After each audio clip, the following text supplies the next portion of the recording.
What is so significant about the stage directions in An Inspector Calls by J.B. Priestley? Let's find out.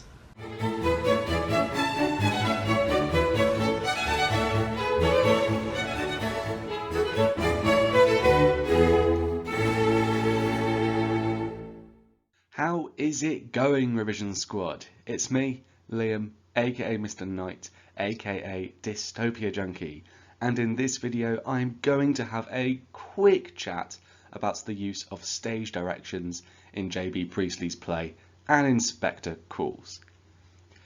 The ideas present in this video will, I hope, give you an extra edge when it comes to analysing the play.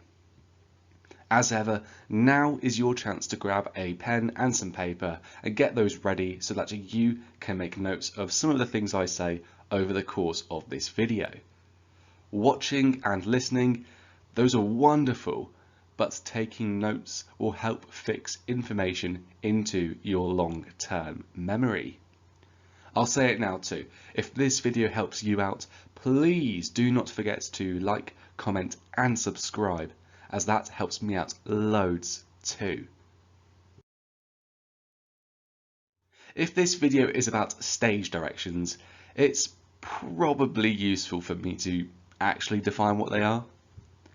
So stage directions are essentially extra bits of information that the playwright puts into the script. They will look different to dialogue, so they might be written in italics, appear within brackets, or some other way of distinguishing between them. Stage directions can act as instructions to the play's actors, telling them, I don't know, where they should be on stage, how they should be moving, or even the tone of their voice as they say a line of dialogue. They can also act as instructions to the play's director or producer, telling them how lighting and sound should be used, or how the stage should be set. This type of stage direction is extra important, as the playwright is not always involved with the production of a play. If they had to be there, well, I guess a play would stop being performed once the playwright had died. So this type of stage direction therefore acts as a message from the playwright to a production's director or producer, indicating that the playwright really wants something to happen or appear in the play. And that is the important thing about all stage directions. They are there for a reason. Playwrights have little control over their play once they publish it and it is handed out over to various actors, directors and producers. Stage directions then, they're how playwrights can exert a tiny bit of control over the play, ensuring that their specific message is still more or less told in the play's performance. So a quick bit about the interplay between stage directions and dialogue. I won't be talking about them specifically in this video. There's a few reasons for this. First of all, there's loads of different examples of stage directions being used to describe how a character says something. If I were to go through all of those, this would be a very, very, very long video. Secondly, the stage directions that describe how a line of dialogue is spoken, such as Mr. Burling saying something assuredly, for instance, well, they're not that interesting really. Thirdly, all of the interesting examples of stage directions that do describe how a line of dialogue is spoken, well, it turns out I've already analysed them in my other videos.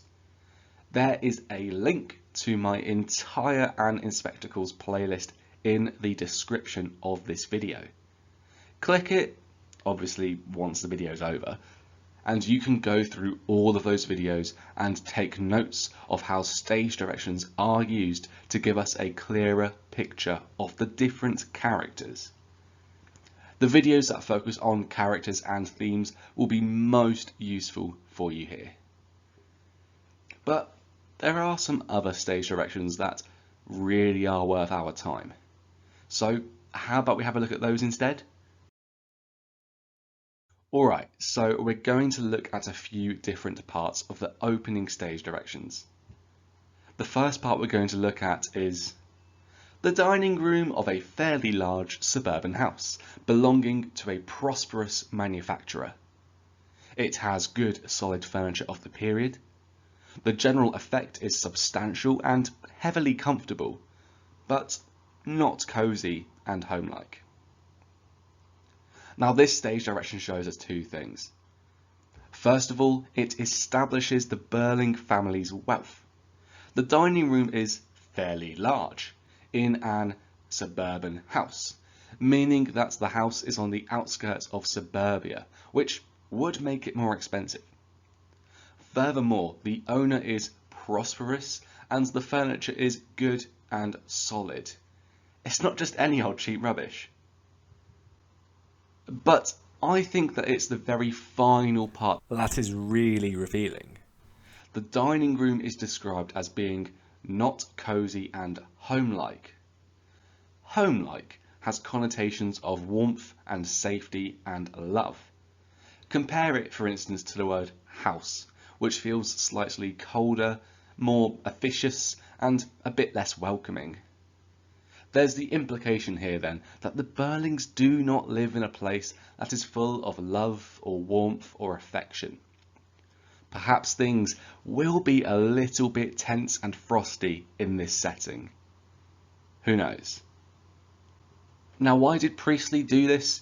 Well, I reckon Priestley created this effect as it allowed him to insinuate that money cannot guarantee love and happiness, showing that the pursuit of wealth, well, to be honest, it's ultimately unfulfilling. This obviously ties in to his socialist beliefs. And so now we're going to look at another different bit of the opening stage directions. They say, at the rise of the curtain, the four Burlings and Gerald are seated at the table, with Arthur Burling at one end, his wife at the other. Eric downstage, and Sheila and Gerald seated upstage.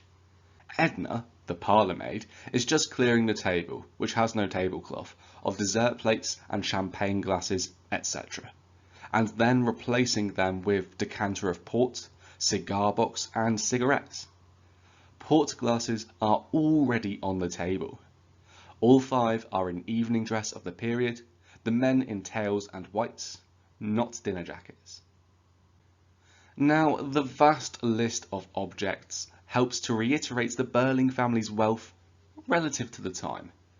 They have plates just for dessert, separate glasses for champagne and port, a decanter for this second drink, so they're not just pouring alcohol directly from the bottle, but from an object that is designed specifically to increase its quality. And they also have both cigars and cigarettes, which weren't exactly cheap at the time. Oh yeah, they have a maid too. Now this is all great and rather interesting, but are these stage directions achieving anything else at all? They sure are. I argue that the places that the characters occupy at the table and in relation to each other and even the audience are symbolic. Mr. and Mrs. Burling are sat at opposite ends of the table, which could foreshadow that they may not be as unified as they might otherwise appear. Mrs. Burling does, after all, snap and turn on her husband slightly when he voices disapproval at how she treated Eva Smith. Since Gerald and Sheila are seated together and are upstage, which means that they are further up the stage and most likely facing the audience, Priestley may want them to appear to be a perfect united couple, the picture of tradition.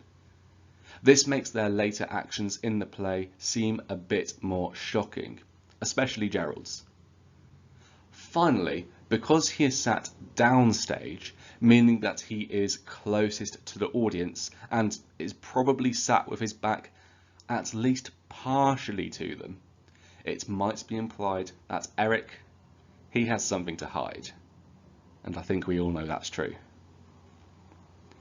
Now, generally, Because they are all sat apart from each other, I think Priestley is illustrating the disunity that is at the heart of this family. Of course, you could argue that it would be a bit weird for them all to be sat around the same side of the table, as that's not very realistic or normal.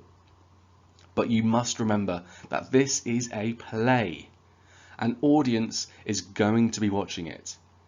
You generally want your audience to be able to see people and things clearly. And so if Priestley is going against this, certainly Eric's back is not something the audience want to see. He must have a reason for doing so. And so now we're going to look at the last part of the opening stage directions that I think are important. And that particular bit is the part that says, the lighting should be pink and intimate until the inspector arrives, and then it should be brighter and harder. Priestley has specified exactly what he wants the lighting to be over the course of the play. But what is the effect that he is insisting upon? Well, it would be very easy to say that the colour pink has connotations of love, but I think that's obvious, uninteresting, and to be honest, I don't think there's that much love in this play. Instead, I'm going to talk about the expression rose-tinted spectacles, as the colour pink reminds me of this, pink, rose, etc. To view something through rose-tinted spectacles is to see something as being better than it is, which could imply feelings of nostalgia, or bias, or naivety, or even ignorance.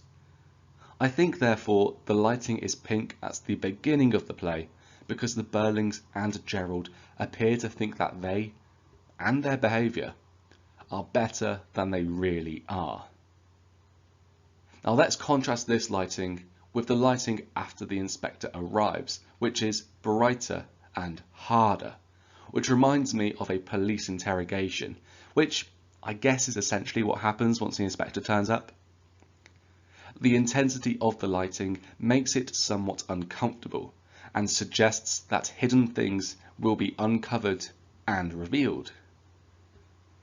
So why do I think that Priestley chose to be this specific with lighting? Well, I think that it highlights the idea that the middle and upper classes believe that they are infallible, meaning that they think that they are incapable of doing any wrong. By doing this, and then showing just how improper their behaviour and actions were, Priestley may be inviting his audience to question whether or not they are the perfectly respectable citizens that they would assume that they are. Now that we have covered the opening stage directions, we are going to skip all the way to the third act, to the moment where Inspector Gould leaves. Here, the stage directions say, he, meaning the inspector, walks straight out, leaving them staring, subdued, and wondering. Sheila is still quietly crying. Mrs. Burling has collapsed into a chair. Eric is brooding desperately.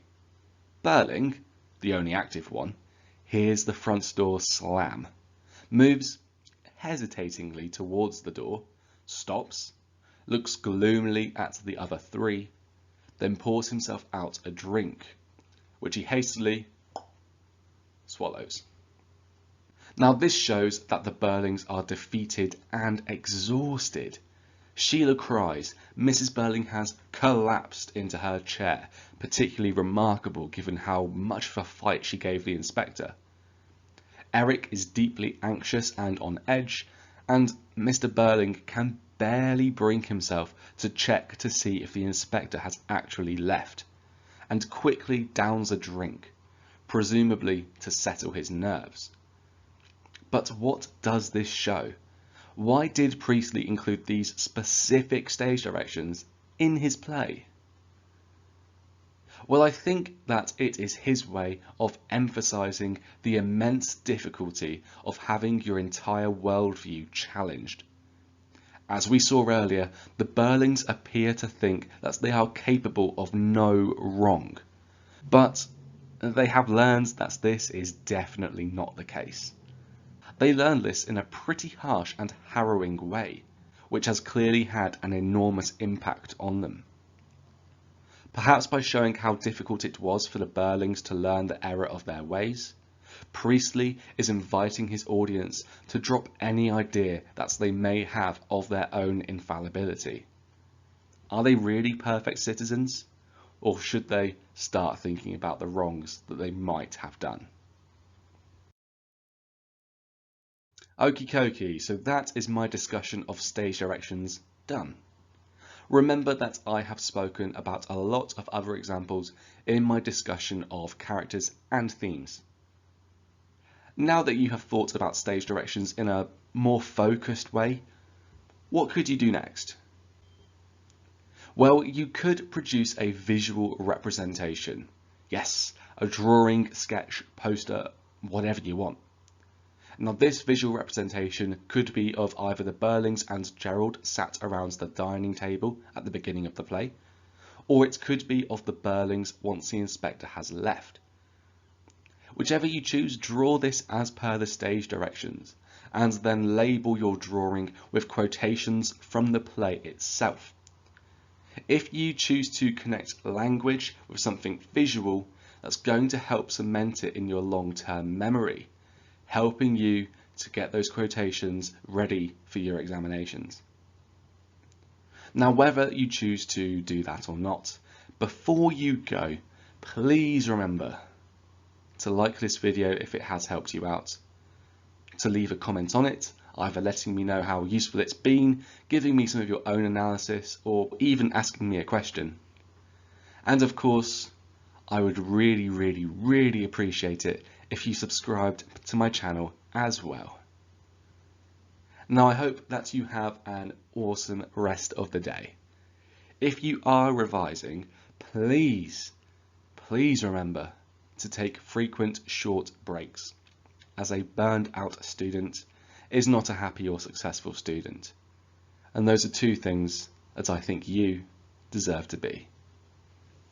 So J.B. Priestley's stage directions in An Inspector Calls, why are they significant? Well, they're quite specific and detailed, which is quite rare really for a piece of drama. Clearly, Priestley is insisting that certain messages of his are conveyed in the play, no matter who is directing or producing it, or where and when it may be performed.